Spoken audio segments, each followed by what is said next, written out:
Medicine is no longer changing only in hospitals. It is changing in the logic behind healthcare itself. For most of modern history, the sequence was simple. Symptoms appeared, diagnosis followed, treatment came after damage had already begun. That model still exists, but it is no longer enough. The direction now is clearer. Detect earlier, target more precisely. Intervene before decline becomes harder to reverse. You can already see that shift in practical terms. A patient with cancer is no longer treated only according to where the tumor is found. Increasingly, treatment is guided by the molecular features of that tumor, the mutations, signals, and pathways actually driving it. That changes the patient experience completely. Instead of asking only, "What disease is this?" medicine starts asking, "What exactly is happening inside this body right now?" That is a different kind of healthcare. Less generic, more specific, closer to biological reality. The same shift appears in early detection. Cancer, cardiovascular disease, and many chronic conditions become far harder to treat once damage is obvious. That is why biomarkers, liquid biopsy approaches, and other early detection tools matter so much. The goal is no longer simply to confirm disease after symptoms appear.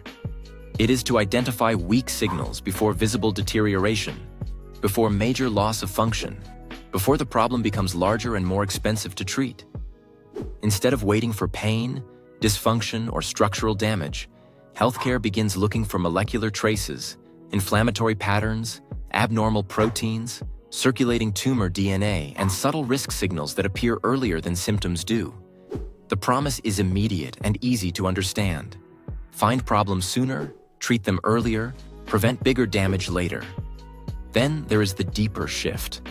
Medicine is beginning to act closer to causes than consequences. Gene editing makes that clear. In some cases, the goal is no longer to manage a disease for life, but to intervene in the biological mechanism driving it.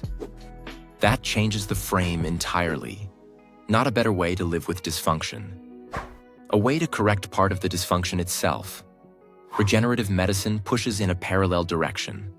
The old model of care often focused on slowing deterioration, reducing pain, or compensating for loss. Regenerative approaches aim at something more ambitious: restoring function, repairing tissue, rebuilding structure, recovering biological capacity rather than simply managing its decline. That is why this field feels so important. The future patient may not only receive drugs to reduce symptoms, they may receive therapies designed to help damaged tissue recover, stimulate repair, or restore function that once seemed permanently lost. This is where the different strands begin to connect. And once these changes begin to reinforce one another, medicine starts to look less like late-stage reaction and more like biological management at a far higher level of precision.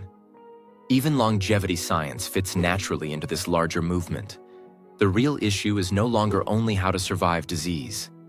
It is how to preserve function for longer, delay deterioration, and reduce the biological burden of aging itself. That is why the boundary between treatment, prevention, and biological engineering is becoming harder to separate.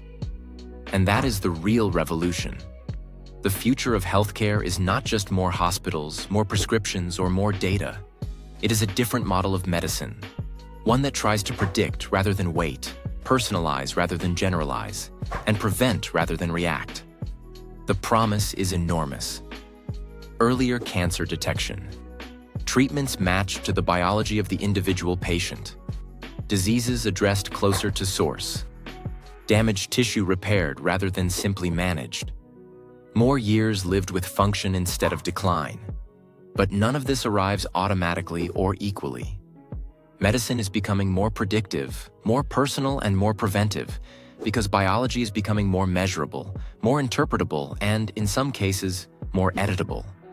And once health begins to move from treatment towards engineering, the next frontier is impossible to ignore. If biology can be measured, corrected, and rebuilt more precisely than before, what happens when science turns from the body to the deeper structure of reality itself? This is where health closes and physics begins. Stay with Smart Revolutions and bring one serious thought into the discussion. Which matters more for the future of healthcare? Earlier detection, better targeting, or the ability to repair biology itself?